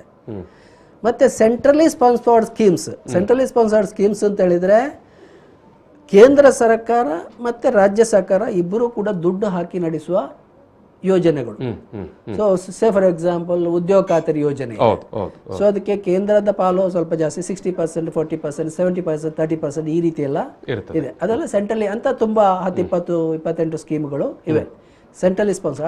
ಅದರ ಮೇಲೆ 15%. ಮತ್ತೆ ಸೆಂಟ್ರಲ್ ಸೆಕ್ಟರ್ ಸ್ಕೀಮ್ಸ್ ಅಂದ್ರೆ ಕೇಂದ್ರ ಸರ್ಕಾರವೇ ನಡೆಸುವ ಸ್ಕೀಮ್ಗಳು ನೇರವಾಗಿ, ಅದರ ಮೇಲೆ ಒಂದು 9%. ಈಗ ನ್ಯಾಷನಲ್ ಹೈವೇ ಅಥಾರಿಟಿ ಇದೆಲ್ಲ, ಅದೆಲ್ಲ ಅದರದ್ದೇ. ಮತ್ತೆ ಸಾಕಷ್ಟು ಬೇರೆ ಬೇರೆ ಯೋಜನೆಗಳು ಡೆವಲಪ್ಮೆಂಟ್ ಸಂಬಂಧಪಟ್ಟ ನಡೆಸ್ತಾ ಇದೆ. ಅದು ಸಬ್ಸಿಡಿ 8%, ಫುಡ್ ಸಬ್ಸಿಡಿ ಎಲ್ಲ ತುಂಬಾ ಕಡಿಮೆ ಆಗಿದೆ ಈಗ ಹಿಂದೆ ಕಂಪೇರ್ ಮಾಡಿದರೆ. ಫರ್ಟಿಲೈಸರ್ ಸಬ್ಸಿಡಿ, ಫುಡ್ ಸಬ್ಸಿಡಿ ಎರಡೇ ಜಾಸ್ತಿ ಇರುವಂತದ್ದು ಈಗ. Pension government employees 4%. ಮತ್ತು 15th ಫಿನಾನ್ಸ್ ಕಮಿಷನ್ ಟ್ರಾನ್ಸ್ಫರ್ 10%. ಅಂದರೆ ಪ್ರತಿ ಸಾರಿ ಫಿನಾನ್ಸ್ ಕಮಿಷನ್ 5 ವರ್ಷಕ್ಕೊಮ್ಮೆ ನೇಮಕ ಮಾಡ್ತಾರೆ, ಅದರ ಪ್ರಕಾರ ರಾಜ್ಯ ಸರ್ಕಾರಕ್ಕೆ ಇಷ್ಟು ಪಾಲು ಕೊಡಬೇಕು ಅಂತಿದೆ. ಸೊ ಇದು ಹೀಗೆ. ಸೊ ಇದಾದ ನಂತರ ಇದು ನಿಮಗೊಂದು ಸ್ಥೂಲ ಪಿಕ್ಚರ್ ಪ್ರತಿ 100 ರೂಪಾಯಲ್ಲಿ ಎಲ್ಲಿ ಹೋಗ್ತದೆ ಅಂತೇಳಿ. ಬಟ್ ಈಗ ನಾವು ಮೊನ್ನೆ ಚರ್ಚೆಗೆ ಬಂದದ್ದು ಮೇಜರ್ ಇನ್ವೆಸ್ಟ್ಮೆಂಟ್ ಪ್ರಶ್ನೆ ಬಂದದ್ದು, ಎಲ್ಲರೂ ಮಾತಾಡಿದ್ದು ಇನ್ಫ್ರಾಸ್ಟ್ರಕ್ಚರ್ ಬಗ್ಗೆ. ಹೌದು, ಮೂಲಭೂತ ಸೌಕರ್ಯಗಳಿಗೆ ಭಾರಿ ದೊಡ್ಡ ಮಟ್ಟಿಗೆ ಈ ಸರ್ಕಾರ ಈ ಬಜೆಟ್ ನಲ್ಲಿ ಘೋಷಣೆ ಮಾಡಿದೆ ಅಂತ. ಅದೇ ಮೇಜರ್ ಫೋಕಸ್ ಅಂತ. Major focus. ನೀವು ನಾನು ಆಗ ಹೇಳಿದೆ ಶುರು ಮಾಡುವಾಗಲೇ, ನೀವು ಬಜೆಟ್ ಅನ್ನು ವಿಶ್ಲೇಷಣೆ ಮಾಡುವ ನಿಮ್ಮ ಮಾನದಂಡ ಏನು? ಜನರ ಬದುಕನ್ನು ಗುಣಮಟ್ಟ ಸುಧಾರಣೆ ಮಾಡ್ತಿದ್ರೆ ನೀವು ಯಾವುದಕ್ಕೆ ಖರ್ಚು ಮಾಡಬೇಕು, ಅದರ ಬದಲು ಸರಕು ಸೇವೆಗಳ ಪೂರೈಕೆ ಜಾಸ್ತಿ, ಉತ್ಪಾದನೆ ಜಾಸ್ತಿ ಮಾಡೋದಾದರೆ ನೀವು ಯಾವುದಕ್ಕೆ ಇನ್ವೆಸ್ಟ್ ಮಾಡಬೇಕು ಅಂತ. ಸೊ ಈ ಸರ್ಕಾರದ್ದು, ಹಿಂದಿನ ಸರ್ಕಾರದ್ದು, ನಮ್ಮ ಸರ್ಕಾರದ ಎಲ್ಲರ ಆದ್ಯತೆ ಏನು ಅಂತ ಹೇಳಿದರೆ GDP ಇನ್ಕ್ರೀಸ್ ಮಾಡೋದು. ನೀವು ಮೀಡಿಯಾದಲ್ಲೆಲ್ಲ ನೋಡ್ತಿರಲ್ಲ, GDP 5 ಆಯಿತು, 3 ಆಯಿತು, 2% ಆಯಿತು ಅಂತ. ಈಗ ಈ GDP ಇನ್ಕ್ರೀಸ್ ಆದ ಕೂಡಲೇ ಜನರ ಜೀವನ ಮಟ್ಟ ಸುಧಾರಣೆ ಆಗ್ತದಾ ಅಂತ ಹೇಳಲಿಕ್ಕೆ ಸಾಧ್ಯನೇ ಇಲ್ಲ. ಯಾಕೆ ಅಂತ ಹೇಳಿದ್ರೆ, ಸರಕು ಸೇವೆಗಳ ಉತ್ಪಾದನಾ ಪ್ರಮಾಣವನ್ನು ನೀವು ಜನರನ್ನು ಉದ್ಯೋಗಕ್ಕೆ ನೇಮಕ ಮಾಡಿಯೂ ಮಾಡಬಹುದು, ಕಂಪ್ಲೀಟ್ ಮೆಷಿನರಿಯಲ್ಲಿಯೂ ಮಾಡಬಹುದು ಅಲ್ವಾ? ಈಗ ನಾನು ಅದು ಬಿಡಿ, ಕೃಷಿಯೇ ಉತ್ಪಾದನೆ ಆಗ್ತದೆ.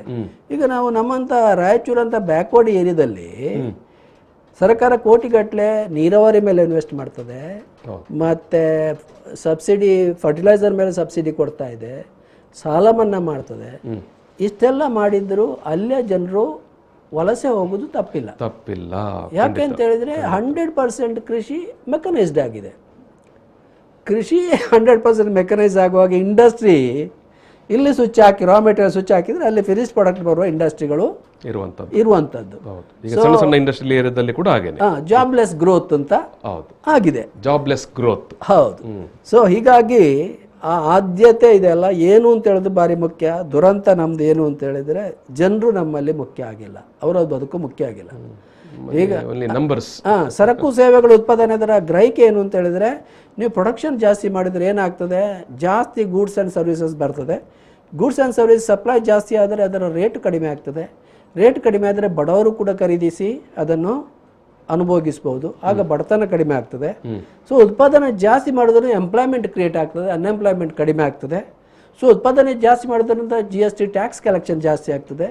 ಟ್ಯಾಕ್ಸ್ ಅನ್ನು ನೀವು ಶಿಕ್ಷಣ, ಎಜುಕೇಷನ್, ಹೆಲ್ತ್ ಮೇಲೆಲ್ಲ ಖರ್ಚು ಮಾಡ್ಬೋದು. ಈ ರೀತಿಯ ಗ್ರಹಿಕೆ ಎಲ್ಲ ಇದೆ. ಅದು ಯಾವುದು ಕೂಡ ಸರಿಯಾಗಿ ಕಾರ್ಯರೂಪಕ್ಕೆ ಬರುವುದಿಲ್ಲ. ಸೊ ಹೀಗಾಗಿ ಇನ್ಫ್ರಾಸ್ಟ್ರಕ್ಚರ್ ಮೇಲೆ ಈ ಸರ್ಕಾರ ನಾಟಕ ಮಾಡಲಿಲ್ಲ ಅಂತ ಅದಕ್ಕೆ ಹೇಳಿದ್ ನಾನು. ಈ ಸರ್ಕಾರ ಏನು ಮಾಡಿದೆ, ಇವರ ಇಡೀ ಫೋಕಸ್ ಈಸ್ ಗೂಡ್ಸ್ ಗ್ರೋತ್ ಜಾಸ್ತಿ ಮಾಡೋದು. ಸೊ ಗ್ರೋತ್ ಜಾಸ್ತಿ ಮಾಡಬೇಕು ಅಂತ ಹೇಳಿದ್ರೆ ಏನು ಮಾಡಬೇಕು ಅಂತ ಹೇಳಿದ್ರೆ ಇನ್ಫ್ರಾಸ್ಟ್ರಕ್ಚರ್ ಸರ್ಕಾರ ಖರ್ಚು ಮಾಡಬೇಕು, ಇನ್ಫ್ರಾಸ್ಟ್ರಕ್ಚರ್ ಮೇಲೆ ಖರ್ಚು ಮಾಡಬೇಕು. ಈಗ ಯಾರು ಪ್ರೈವೇಟ್ ಕಂಪನಿಗಳು ಯಾರು ದೊಡ್ಡ ಮಟ್ಟಿಗೆ ಇನ್ವೆಸ್ಟ್ ಮಾಡೋದಿಲ್ಲ, ಹಾಗೆ ಗೌರ್ಮೆಂಟ್ ಇನ್ವೆಸ್ಟ್ ಮಾಡ್ತದೆ.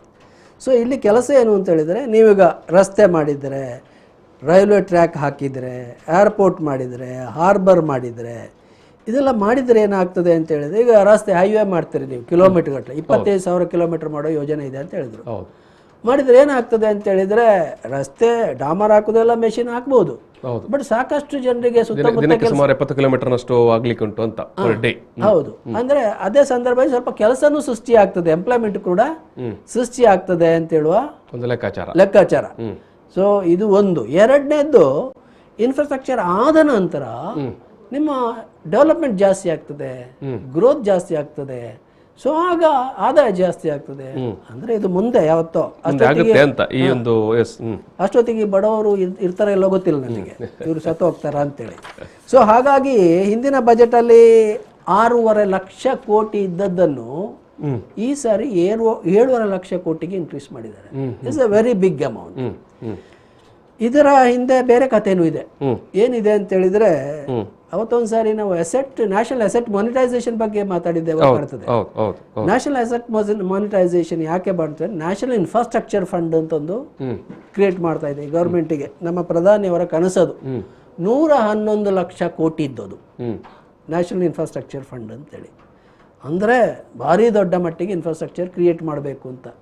ಅದು ಯಾವಾಗ ಗೊತ್ತಿಲ್ಲ, ಇವರ ಅಮೃತ ಕಾಲದಲ್ಲಿ ಬರ್ಬೋದೇನೋ 25 ವರ್ಷದ ನಂತರ. ಸೊ ಎನಿವೆ, ಅದಕ್ಕೆ ಸಂಬಂಧಪಟ್ಟ ಹಾಗೆ ಈಗ ಇವರಲ್ಲಿ ದುಡ್ಡು ಇಲ್ಲ ಅಂತೇಳಿ ನ್ಯಾಷನಲ್ ಅಸೆಟ್ ಮಾನಿಟೈಸೇಷನ್ ಅಂತ ಹೇಳಿದ್ರೆ ಡಿಮಾನಿಟೈಸೇಷನ್ಗೆ ವಿರುದ್ಧ ಇದು. ಡಿಮಾನಿಟೈಸೇಷನ್ ಅಲ್ಲಿ ಒಂದು ರೀತಿಯಲ್ಲಿ ಬಡವರು ನಾಶ ಆದರು. ಈ ಅಸೆಟ್ ಮಾನಿಟೈಸೇಷನ್ ಏನ್ ಮಾಡ್ತಾ ಇದ್ದಾರೆ ಅಂತ ಹೇಳಿದ್ರೆ, ಈ ಅಸೆಟ್ಗಳನ್ನು 12 ಸೆಕ್ಟರ್ಗಳಲ್ಲಿ, ಏರ್ಪೋರ್ಟ್ಗಳನ್ನು, ರೋಡ್ಗಳನ್ನು, ಎಲೆಕ್ಟ್ರಿಕ್ ಕಂಬ ಅಲ್ಲ, ಟವರ್ಗಳನ್ನು, ಇವು ಕೇಬಲ್ಗಳನ್ನು, ಇವನ್ನೆಲ್ಲವನ್ನು ಕೂಡ ಮಾರುದಲ್ಲ, ಲೀಸಿಗೆ ಕೊಡುದು ಅಂತ. ಸೊ ಅದರಲ್ಲೊಂದು 600 ಲಕ್ಷ ಕೋಟಿ ಏನೋ ಬರ್ತದೆ ಅಂತ ಲೆಕ್ಕದಲ್ಲಿ. 600 ಅಲ್ಲ, 6 ಲಕ್ಷ ಕೋಟಿ, 600 ಅಲ್ಲ, 111 ಲಕ್ಷ ಕೋಟಿ ಬೇಕು, ಬಟ್ ಅದರಿಂದ 6 ಲಕ್ಷ ಕೋಟಿ ಅದರಿಂದ ಬರ್ತದೆ ಅಂತೇಳಿ. ಸೊ ಆ ಪ್ರೋಸೆಸ್ ಕೂಡ ಶುರು ಆಗ್ತದೆ.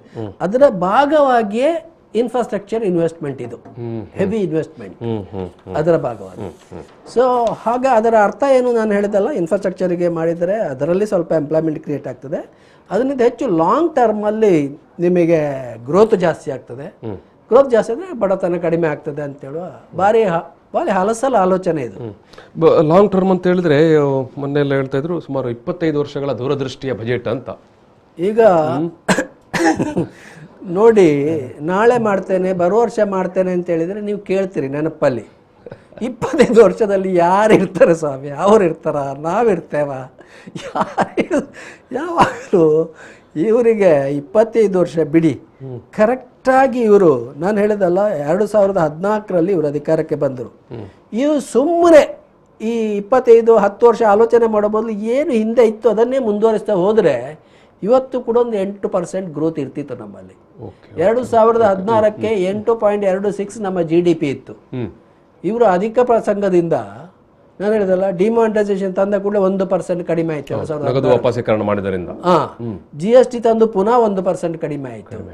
ಸೊ 2020 ಲಾಕ್ಡೌನ್ ಘೋಷಣೆ ಆಗೋ ಮೊದಲು 5% GDP ಕಡಿಮೆ ಆಗಿದೆ, mainly because of mismanagement. But ಈ ಒಂದು ಇಷ್ಟಾಗಿಯೂ ಕೂಡ IMF ಇಂಟರ್ನ್ಯಾಷನಲ್ ಮಾನಿಟರಿ ಫಂಡ್ ಅವರು ಹೇಳ್ತಾರೆ, ಜಾಗತಿಕ ಎಲ್ಲ ಬೇರೆ ಬೇರೆ ಸಂಸ್ಥೆಗಳೆಲ್ಲ ಹೇಳ್ತವೆ, ಭಾರತದ ಎಕಾನಮಿ ಆರ್ಥಿಕ ವ್ಯವಸ್ಥೆ ಭಾರಿ ತೀವ್ರಗತಿಯಲ್ಲಿ ಮೇಲಕ್ಕೆ ಸಾಗ್ತಾ ಉಂಟು, ಏರುಗತಿಯಲ್ಲಿ ಸಾಗ್ತಾ ಉಂಟು, ಆರ್ಥಿಕವಾಗಿ ಫೈನಾನ್ಷಿಯಲಿ ಆಗಿ ಜಗತ್ತಿನ ಸೂಪರ್ ಪವರ್ ಆಗ್ತದೆ ಅಂತೆಲ್ಲ ವಿಷಯಗಳನ್ನು ಹೇಳ್ತಾ ಇರ್ತಾರೆ, ಪ್ರಚಾರ ಮಾಡ್ತಾರೆ. ನೋಡಿ, ಈ BJP ಅವ್ರದ್ದೊಂದು ದೊಡ್ಡ ಸಮಸ್ಯೆ ಅಂತ ಹೇಳಿದ್ರೆ, ನಿಮ್ಮ ಡೆಮೋಕ್ರಸಿ ಇಂಡೆಕ್ಸ್ ಪ್ರಕಾರ ಡೆಮೋಕ್ರಸಿ ಇಲ್ಲ, ನಿಮ್ಮಲ್ಲಿ ಫ್ರೀಡಮ್ ಇಲ್ಲ. ಮೊನ್ನೆ ನ್ಯೂಯಾರ್ಕ್ ರಿಪೋರ್ಟ್ ಅಲ್ಲಿ ಪೆಗಾಸಸ್ ಪರ್ಚೇಸ್ ಮಾಡಿದ್ದಾರೆ ಇವರು ಅಂತೆಲ್ಲ ಹೇಳಿದ್ರೆ ಅದು ಬೋಗಸ್ ಆಗ್ತದೆ, ಅದು ಬೋಗಸ್ ಆಗ್ತದೆ, ಅದು ಬೋಗಸ್ ಆಗ್ತದೆ. ಈ ವರ್ಲ್ಡ್ ಬ್ಯಾಂಕ್ IMF ರೈತರಿಗೆ ನೀವು ರೈತರ ಪ್ರತಿಭಟನೆಯನ್ನು ಸರಿಯಾಗಿ ಹ್ಯಾಂಡಲ್ ಮಾಡಿಲ್ಲ ಅಂತ ವಿದೇಶಿ ಮಾಧ್ಯಮಗಳು ಬರೆದರೆ ಅದು ಬೋಗಸ್ ಆಗ್ತದೆ, ಅದು ದೇಶದ್ರೋಹ ಆಗ್ತದೆ. ಅದರ ಬದಲು ಇಂಥ IMFಗಳು ಕೊಡುವ ದರಿದ್ರ ಡಾಟಾ ಇಟ್ಕೊಂಡು ಇವರು ಇವರೆಲ್ಲ ಮಾತಾಡೋದು ಏನು ಅಂತ ಹೇಳಿದ್ರೆ, ಭಾರತ ನೋಡಿ ಇಡೀ ಪ್ರಪಂಚದಲ್ಲಿ ನೀವು ನಂಬ್ತೀರ ಇಲ್ವೋ, ಭಾರತ GDP ಗ್ರೋತಲ್ಲಿ 6ನೇ ಸ್ಥಾನದಲ್ಲಿದೆ.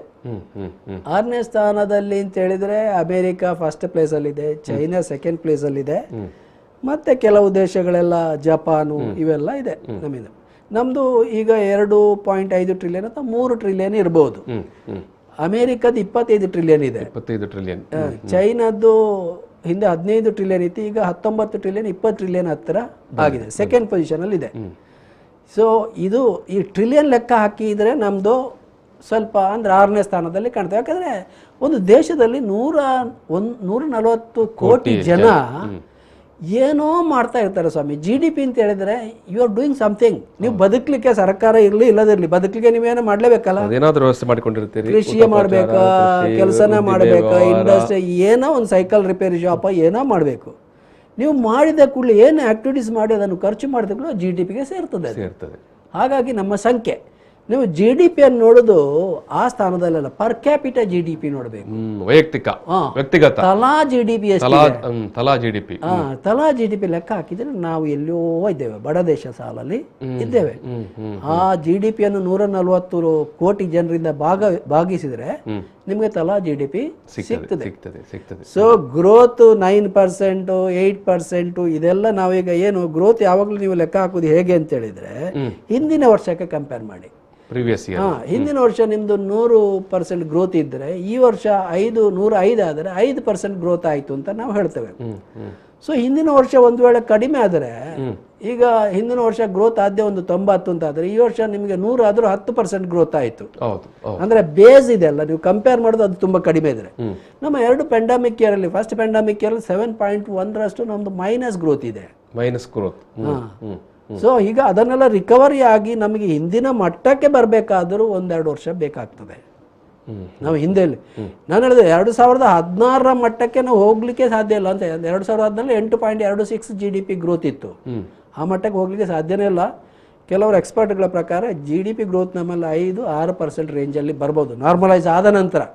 ಈಗ ಆಗಿಲ್ಲ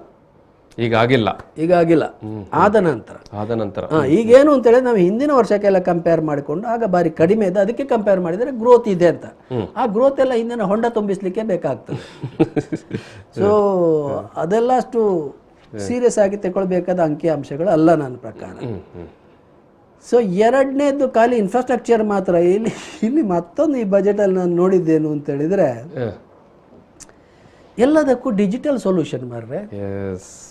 ಪಾಠ ಕೂಡ ಡಿಜಿಟಲ್ ಅಂದ್ರೆ ಇವತ್ತು ಶಾಲೆ ಕಟ್ಟೋದು, ಮೇಸ್ಟ್ಗಳ ನೇಮಕ ಮಾಡೋದು, ಇನ್ಫ್ರಾಸ್ಟ್ರಕ್ಚರ್ ಮಾಡೋದು, ಅದರ ಬಗ್ಗೆ ಎಲ್ಲಿಯೂ ಸುದ್ದಿ ಇಲ್ಲ.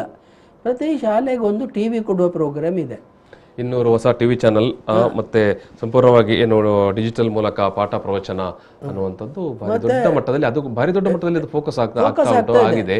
ಅದೇ ನೀವು ಹೇಳಿದಾಗೆ ಮೂಲಭೂತ ಶಾಲೆಗಳ ಅಥವಾ ಶಿಕ್ಷಣದ ಅಥವಾ ಟೋಟಲ್ ಅಕಾಡೆಮಿಕಲ್ ವ್ಯವಸ್ಥೆಯ ಮೂಲಭೂತ ಶಿಕ್ಷಣ ಏನು ಸೌಕರ್ಯಗಳು ಅಥವಾ ಮೇಷ್ಟ್ರಗಳ ನೇಮಕ, ಉಪನ್ಯಾಸಕರ ನೇಮಕ, ಅಂದ್ರೆ ನಾವು ಕೆಲವು ಸಂಗತಿಗಳನ್ನು ನಾವು ಅಂದ್ರೆ ನೀವೀಗ ಕೃಷಿ ಅಭಿವೃದ್ಧಿಗೆ ನಾವು ಕೃಷಿ ಅಭಿವೃದ್ಧಿಗೆ ಹಿಂದೆ ಮಾತಾಡುವಾಗ ಅಥವಾ ಇವತ್ತು ಕೂಡ ಅದು ಬೇಕೇ ಬೇಕು. ನೀರಾವರಿ ಬಗ್ಗೆ ಮಾತಾಡ್ತಾ ಇದ್ದೆವು, ಹಣಕಾಸು ಬಗ್ಗೆ ಮಾತಾಡ್ತಾ ಇದ್ದೆವು, ವಿದ್ಯುತ್ ಮೂಲ ಸೌಕರ್ಯಗಳ ಬಗ್ಗೆ ಮಾತಾಡ್ತಾ ಇದ್ದೆವು, ವಿದ್ಯುತ್ ಬಗ್ಗೆ ಮಾತಾಡ್ತಾ ಇದ್ದೆವು, ರೋಡ್ ಬಗ್ಗೆ ಮಾತಾಡ್ತಾ ಇದ್ದೆವು, ಗೋಡೌನ್ ಬಗ್ಗೆ ಮಾತಾಡ್ತಾ ಇದ್ದೆವು, ಕೋಲ್ಡ್ ಸ್ಟೋರೇಜ್ ಬಗ್ಗೆ ಮಾತಾಡ್ತೇವೆ. ಇವತ್ತೇನಾದರೂ ಚರ್ಚೆ ಇದೆಯಾ?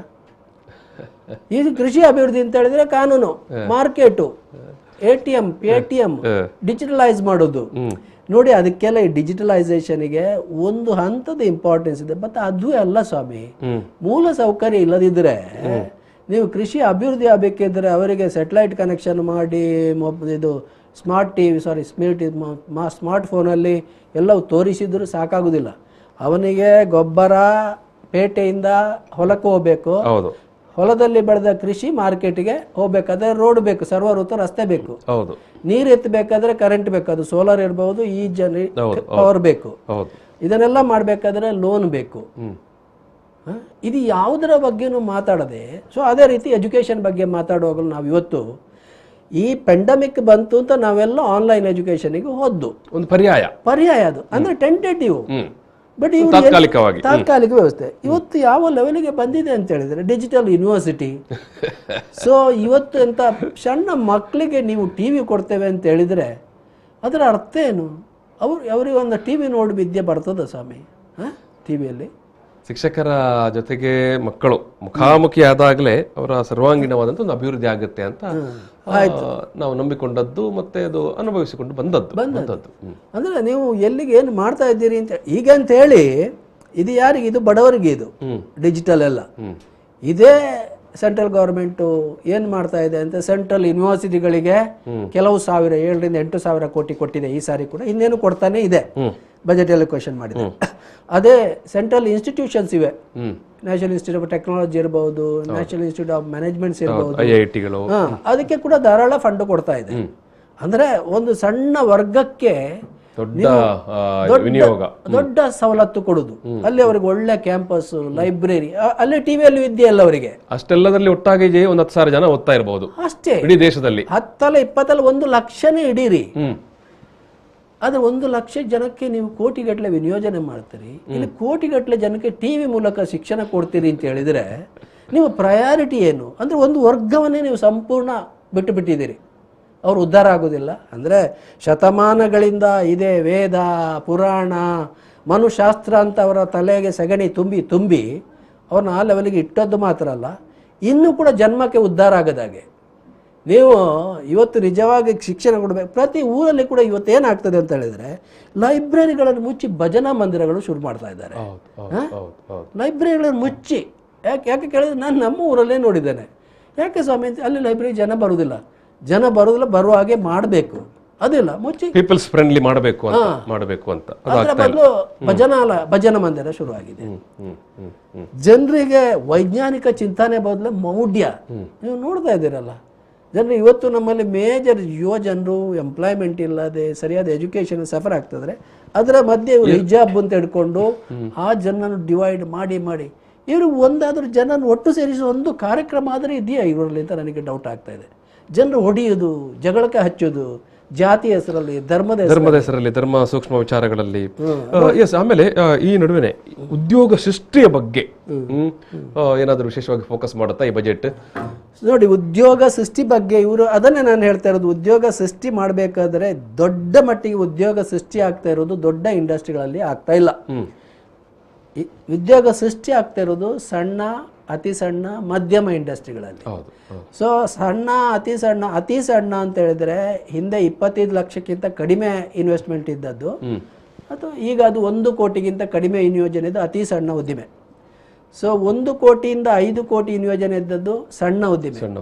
ಸೊ 5 ರಿಂದ 10 ಕೋಟಿಯ 20 ಕೋಟಿ ಇರಬೇಕು, ಅದು ಮಧ್ಯಮ ಯೋಜನೆ ಅಂತ. ನಿಮಗೆ ನಂಬ್ತಿರೇ ಇಲ್ವ, ನಾವು ಅತಿ ಸಣ್ಣ ಉದ್ಯಮದಲ್ಲಿ ಅದು ಅವರೊಂದು 93% ಅವರೇ ಇದ್ದಾರೆ. ಅತಿ ಹೆಚ್ಚು ಉದ್ಯೋಗ ಸೃಷ್ಟಿ ಮಾಡುವವರು ಅವರು. 10 ಕೋಟಿಯಿಂದ 11 ಕೋಟಿಯಷ್ಟು ಉದ್ಯೋಗ ಅವರು ಸೃಷ್ಟಿ ಮಾಡ್ತಾ ಇದ್ದಾರೆ.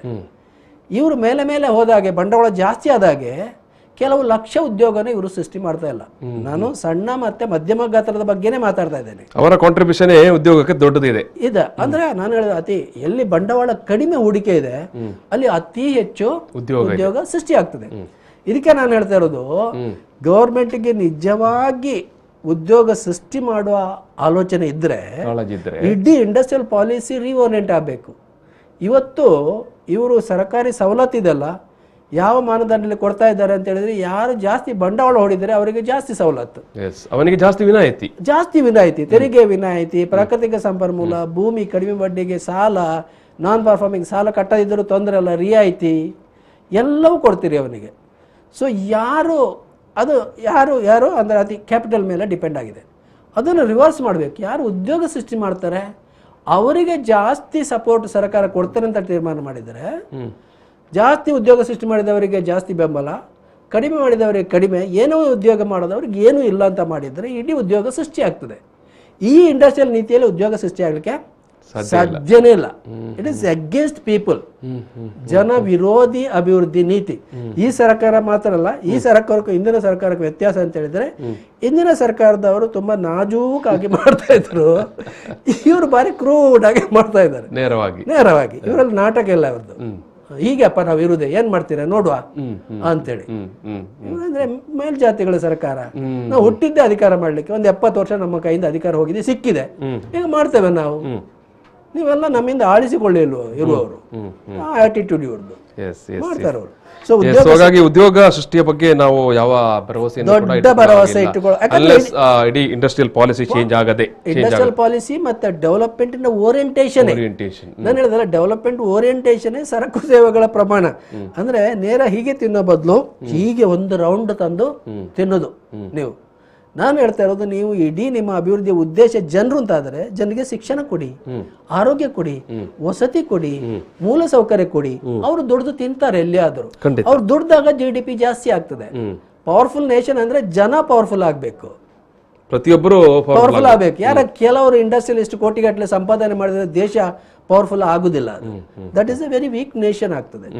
ಸೊ ಅಂತ ಓರಿಯೆಂಟೇಷನ್ ಬದಲಾಗಬೇಕು. ಎರಡು ಇಂಡಸ್ಟ್ರಿಯಲ್ ಪಾಲಿಸಿ ಇದೆಲ್ಲ, ಯಾರು ಉದ್ಯೋಗ ಸೃಷ್ಟಿ ಮಾಡ್ತಾರೋ, ಅತಿ ಉದ್ಯೋಗ ಸೃಷ್ಟಿ ಮಾಡ್ತಾರೋ ಅತಿ ಸಣ್ಣ ಉದ್ದಿಮೆಗಳು, ಉದ್ಯಮತಿ ವ್ಯಾಪಾರ, ಅವರು ಪಾಪ ಪರದಾಡ್ತಾ ಇದ್ದಾರೆ. ಅವರಿಗೆ ಇಡೀ ಇದೆ ಬ್ಯಾಂಕಿನ 7% ಕೂಡ ಲೋನ್ ಸಿಗ್ತಾ ಇಲ್ಲ ಅವರಿಗೆ. ಅವರು ಅತಿ ಇದೇ ಮಾರ್ವಾಡಿ ಬಡ್ಡಿಗೆ ಮತ್ತೆ ಫ್ರೆಂಡ್ಸ್ಗಳಲ್ಲಿ ಕೈ ಸಾಲ ಮಾಡಿಕೊಂಡು 10%, 20%, 30% ಬಡ್ಡಿ ಕಟ್ತಾ ಪರದಾಡ್ತಾ ಇದ್ದಾರೆ ಅವರು. ಸರ್ಕಾರಿ ಸಾಲ ಸಿಗ್ತಾ ಇಲ್ಲ ಅವರಿಗೆ. This is the tragedy of our industrial policy. ನಾನು ಸಮಾಪನ ಮಾಡಬೇಕಾಗಿದೆ ಸರ್. ಹಾಗಾದ್ರೆ ಮತ್ತೆ ನಾನು ಹೇಳ್ತಾ ಇದ್ದೇನೆ, ಒಂದು ನಿಜವಾಗಿ ನಾವು ಎಲ್ಲಿ ಖರ್ಚು ಮಾಡಬೇಕಿತ್ತು ಅಲ್ಲಿ ಮಾಡಲಿಲ್ಲ ಇವರು. ಪ್ರಾಜೆಕ್ಟ್ ಅದೆಲ್ಲ ಮಾಡಿದ್ರು, ನಾನು ಹೇಳಿದಲ್ಲ, ಇನ್ಫ್ರಾಸ್ಟ್ರಕ್ಚರು ಇದೆಲ್ಲ ಮಾಡ್ತಾ ಇದ್ದಾರೆ. ಅದು ಮುಖ್ಯ ಅಲ್ಲ ಅಂತಲ್ಲ, ಅದು ಲಾಂಗ್ ಟರ್ಮ್ ಇಂಪ್ಯಾಕ್ಟ್ ಇರುವಂಥದ್ದು, ಬೇಕೇ ಅದು. ಬಟ್ ಅದು ಸಾಲದು. ಅದ್ರ ಜೊತೆಗೆ ಇವ್ರು ಏನು ಮಾಡಬೇಕಿತ್ತು ಅಂತ ಹೇಳಿದ್ರೆ, ಜನರಿಗೆ ಮೂಲ ಸೌಕರ್ಯಗಳ ಮೇಲೆ ಖರ್ಚು ಮಾಡಬೇಕಿತ್ತು.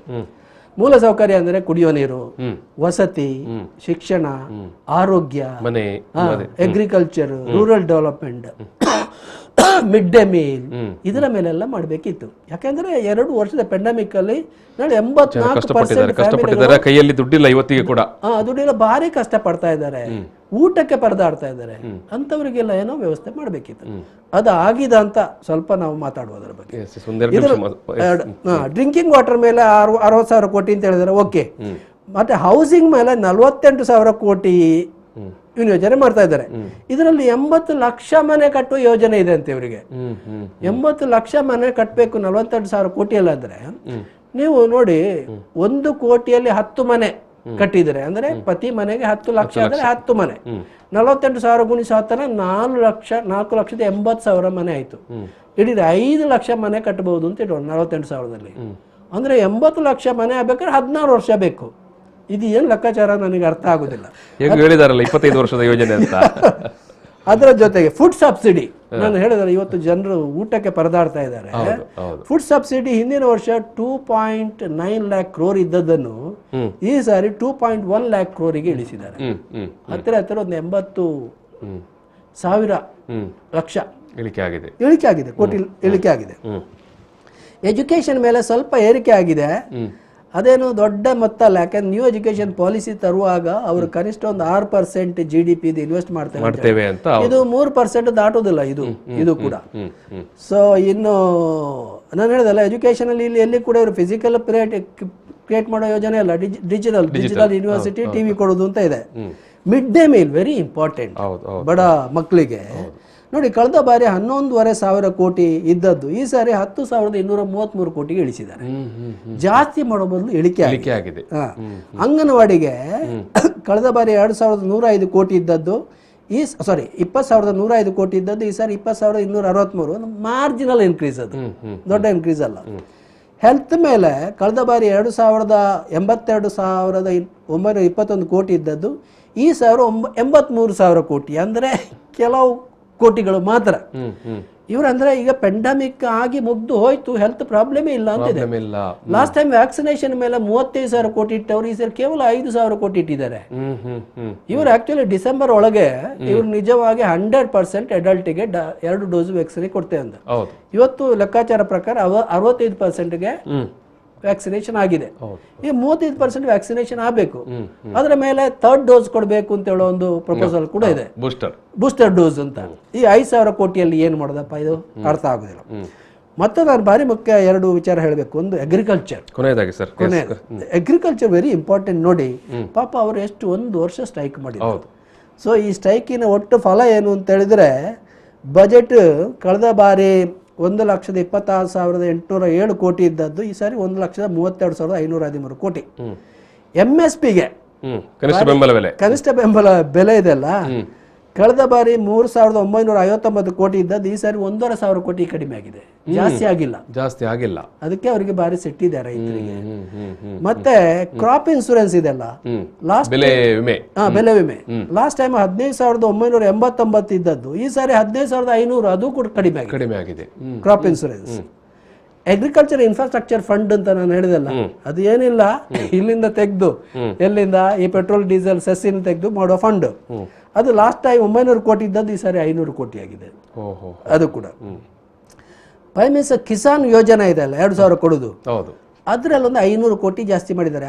67,500 ಇದ್ದದ್ದು 68,000 ಕೋಟಿ ಮಾಡಿದ್ದಾರೆ. ಸೊ ಹೀಗೆ ಓವರ್ ಆಲ್ ಅದಕ್ಕೆ ಒಂದು ಬಾರಿ ಮುಖ್ಯ ಏನು ಹೇಳಬೇಕು ಅಂತ ಹೇಳಿದ್ರೆ, ಇದು MNRG ಉದ್ಯೋಗ ಖಾತರಿ ಯೋಜನೆ. ನೀವು ಲಾಸ್ಟ್ ಟೈಮ್ ಅಂದ್ರೆ ಇದು ಯಾವತ್ತು ಬಡವರ ಪರ ಅಲ್ಲ, ಇದು ಹೇಳುವ ಈ ಬಜೆಟ್ ಅಲ್ಲ, ಇದು ಅನುಕೂಲಸ್ಥರ ಪರ ಬಜೆಟ್ ಅಂತ ಹೇಳೋದನ್ನು ಈ ಸೋಷಿಯಲ್ ಸೆಕ್ಟರ್ ಸ್ಪೆಂಡಿಂಗ್ ಹೇಳ್ತಾ ಇದೆ ನಿಮಗೆ. ಉದ್ಯೋಗ ಖಾತರಿ ಯೋಜನೆಗೆ ಲಾಸ್ಟ್ ಇಯರ್ 1,11,170 ಕೋಟಿ ಇನ್ವೆಸ್ಟ್ ಮಾಡಿದ್ದಾರೆ ಅದರ ಮೇಲೆ. ಈ ಸಾರಿ ತೆಗೆದಿತ್ತದು ಕೇವಲ 73,000 ಕೋಟಿ, ಕಡಿಮೆ ಮಾಡಿದ್ದಾರೆ, ತುಂಬಾ ಕಡಿಮೆ ಆಗಿದೆ. ಸೊ ಹೀಗಾಗಿ ದಿಸ್ ಇಸ್ ವೆರಿ ಹಾರಿಬಲ್. ಅಂದರೆ ಸೋಷಿಯಲ್ ಸ್ಪೆಂಡಿಂಗ್ ಇದೆಲ್ಲ ಐವಲ್ ರಿಪೋರ್ಟ್ ಪ್ರಕಾರ ಇಡೀ ಪ್ರಪಂಚದಲ್ಲಿ ಅತಿ ಕಡಿಮೆ ಬಡವರ ಮೇಲೆ ಖರ್ಚು ಮಾಡುವ ದೇಶ ಇದ್ದರೆ ಭಾರತ. ಅತಿ ಕಡಿಮೆ ಬಡವರ ಮೇಲೆ ಖರ್ಚು ಮಾಡುವಂತ ದೇಶ ನಮ್ಮ. ನಾವು ಬಡತನ ನಿರ್ಮೂಲನೆ ಅಂತ ಹೇಳ್ತೇವೆ. ಬಡತನ ನಿರ್ಮೂಲನೆ ಅಂದ್ರೆ ಬಡವರನ್ನು ನಿರ್ಮೂಲನೆ ಮಾಡೋದು, ಬಡವರನ್ನು. ಬಡತನ ನಿರ್ಮೂಲನೆ ಬೇರೆ, ಬಡವರ ನಿರ್ಮೂಲನೆ ಬೇರೆ. Thank you. ಈ ಒಂದು ಬಜೆಟ್ನ ವಿಚಾರವಾಗಿ, ಕೇಂದ್ರದ ಈ ಬಾರಿಯ ಬಜೆಟ್ನ ಬಗ್ಗೆ ನಾವು ಅನೇಕ ವಿಚಾರಗಳನ್ನು ಇವತ್ತು ಡಾಕ್ಟರ್ ಚಂದ್ರ ಪೂಜಾರಿ ಅವರು ನಮ್ಮ ಮುಂದೆ ಇಟ್ಟಿದ್ದಾರೆ. ಎಷ್ಟು ಮಿಥ್ಯೆಗಳು, ಎಷ್ಟು ಸತ್ಯಗಳು ಅನ್ನುವಂಥ ಈ ಒಂದು ಸಂವಾದದ ಸಂದರ್ಭದಲ್ಲಿ ಯಾವುದಕ್ಕೆ ಮೂಲವಾಗಿ ಅಗತ್ಯವಾಗಿ ಮತ್ತು ತುರ್ತಾಗಿ ಇನ್ವೆಸ್ಟ್ ಮಾಡಬೇಕಾಗಿತ್ತು ಅಥವಾ ಫೋಕಸ್ ಕೊಡಬೇಕಾಗಿತ್ತು ಅಲ್ಲಿಗೆ ಕೊಟ್ಟಿಲ್ಲ. ಬಡವರ ಅಂದರೆ ಪ್ರತಿಯೊಬ್ಬನ ಅಥವಾ ತಲಾ ಆದಾಯ ಹೆಚ್ಚು ಮಾಡೋ ನಿಟ್ಟಿನಲ್ಲಿ ತುಂಬ ಆಲೋಚನೆ ಮಾಡಿಲ್ಲ. ಆದರೆ ಕೆಲವು ಇದ್ದಂಥ ಶತಕೋಟಿ ಅಥವಾ ಮಿಲಿಯನೇರ್ ಜನರ ಸಂಖ್ಯೆ ಅದು ಜಾಸ್ತಿ ಆಗಿದೆ ಮತ್ತು ಅವರಿಗೇನೆ ಒಂದಷ್ಟು ಹೆಚ್ಚಿನ ಅವಕಾಶಗಳು ಮತ್ತು ವಿನಾಯಿತಿಗಳು ಸಿಕ್ಕಿದೆ. ಒಟ್ಟು ಬಡವರ ಮೇಲೆ ಅದು ನೇರವಾಗಿ ಅಲ್ಲದಿದ್ದರೂ ಕೂಡ ಪರೋಕ್ಷವಾದಂಥ ಭಾರವನ್ನೇ ತಂದುಕೊಟ್ಟಿದೆ ಅಂತ ಒಟ್ಟು ಈ ಒಂದು ಬಜೆಟ್ನ ಸಾರಾಂಶವನ್ನು ಡಾಕ್ಟರ್ ಚಂದ್ರ ಪೂಜಾರಿ ಅವರು ನಮ್ಮ ಮುಂದೆ ಇಟ್ಟಿದ್ದಾರೆ. ಸರ್, ನಾನು ಸಮಸ್ತ ವೀಕ್ಷಕರ ಪರವಾಗಿ ಪ್ರೀತಿಪೂರ್ವಕ ಧನ್ಯವಾದ ಅರ್ಪಿಸ್ತೇನೆ. ಬಜೆಟ್ ಮಾತುಕತೆಯಲ್ಲಿ ಸಮಾಪನ ಮಾಡ್ತಿದ್ದೇನೆ. Thank you. ಪ್ರಚಲಿತ ಈ ಕಾರ್ಯಕ್ರಮದ ಪ್ರಾಯೋಜಕರು Father Muller's charitable trust, SDM college, Ujire.